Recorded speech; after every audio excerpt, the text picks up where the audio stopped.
Skies alert to our Philippine Hawk Eagle named Hunter.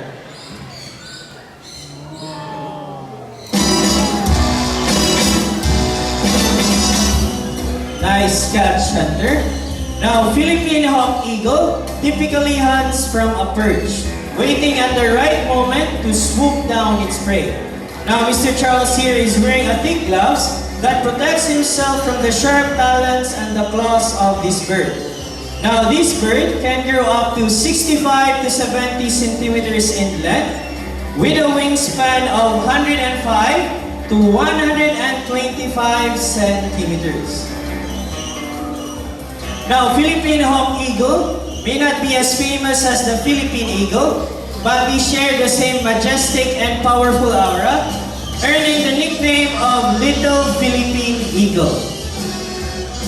And as you can see, Hunter here is very protective of its prey, so that no one will dare to steal it. So a round of applause to our Philippine Hawk Eagle named Hunter.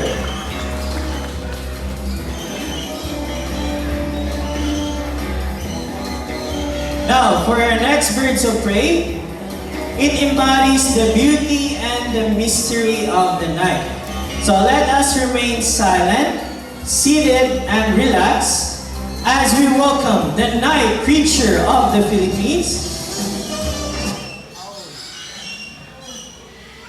our Philippine Eagle Owl named Boo. Now, Philippine Eagle Owl, they are the largest owl species that can be seen here in the Philippines. Now, it has a large head and a bulging eyes that can spot a prey up to 2 kilometers away. So when they fly, they're almost silent. It is because of their special feathers that helps them glide quietly in the night. Now, their orange eyes are not just for show. They have an excellent night vision, making them a powerful nocturnal predator. Like any other owls, they have a flexible neck. They can rotate their heads up to 270 degrees. It is possible because this bird has a 14 neck vertebrae so that they can spot up animals or birds of prey without moving its body. Lastly, they're locally known here as kuwago or bukaw. So a round of applause to our Philippine Eagle Owl named Boo. Now, for our next birds of prey, they are great at snatching their food from other birds, even in mid-air. Now, ladies and gentlemen, put your hands together to our snatching prey of flight, our Brahminicite named Shadow.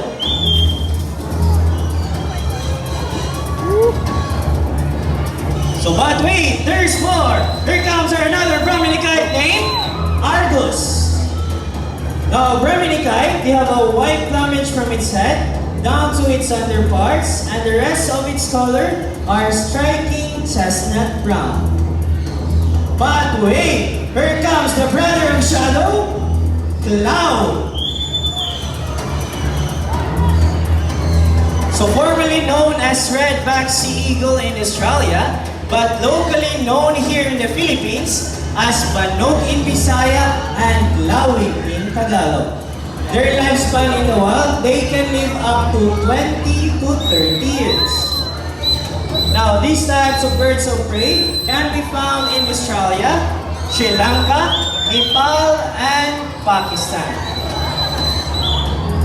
So a quick reminder for everyone, do not try to reach out or touch this bird. It is for your own safety.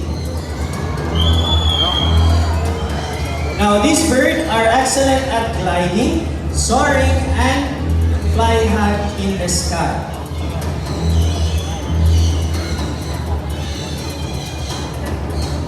So, Brahminicite, they are the real-world reflection of Garuda, a guardian figure that symbolizes power, protection, and divine guidance in various cultures.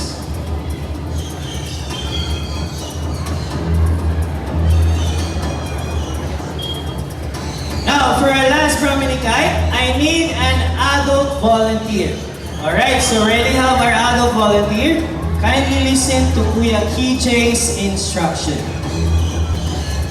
Okay, so we're all set and ready? Now, ladies and gentlemen, please let me welcome our last permanent cadet name, Sky. Now, Sky, they practice kleptoparasitism, or they love to snatch their food from other birds. That's why they are called as a snatching prey of fly. So again, their lifespan in the wild, they can live up to 20 to 30 years.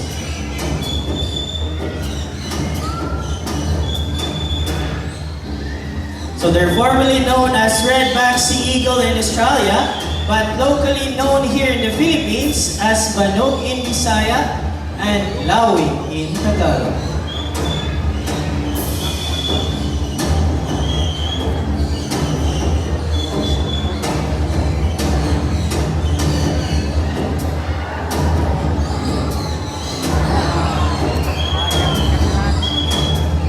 So round of applause to our family cat's name, Shadow, Argus, Cloud, and Sky. Now, from the medium size of raptors, let's proceed to the largest birds of prey we have here in Cebu Safari. Now, I need everyone's cooperation to please sit down and do not try to reach out or touch this bird. It is for your own safety because this bird will fly closer to you. Now again, just please sit down and enjoy the show. Okay, so we're all set and ready? Now, ladies and gentlemen, for our grand finale, keep your heads up high to our white-bellied sea eagle named Silver. But wait, there's more. Here comes the partner of Silver, Marina. So white-bellied sea eagle, also known as the white-breasted sea eagle, or king of the sea. It has a white plumage from its head down to its underparts, and its wings and back are dark gray in color. The scientific name for this bird is Heliaetus leucocaster. Now this bird can grow up to 75 to 85 centimeters in length, with a wingspan of 180 to 220 centimeters. So a round of applause to our white-bellied sea eagle named Silver and Marina. Now here at Cebu Safari, we're not just creating about fun and unforgettable experiences. Our third priority is wildlife conservation. We work hard to protect endangered species, provide them with safe habitats, and educate guests about the importance of preserving nature. Together, we can make a difference for wildlife and for a better future generation. Now let me introduce you the people behind this successful show. My partner here on stage, Mr. Ramlek, together with Silver. We also have here Mr. James, together with Marina. And to make this even more memorable, we present to you the symbol of love, peace, prosperity, and harmony. Now, my name is Tassie. We hope you enjoy the show. Thank you so much and enjoy the rest of the while.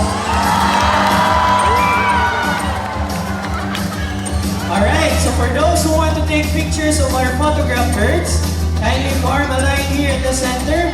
We have here official photographers, the View Group. And for those who haven't been to White Lion Safari, Camel Area Birds of the World, and African Savannah, just go up and turn to your left side, proceed to Orangutan area. That's the tram stop for our key attractions inside.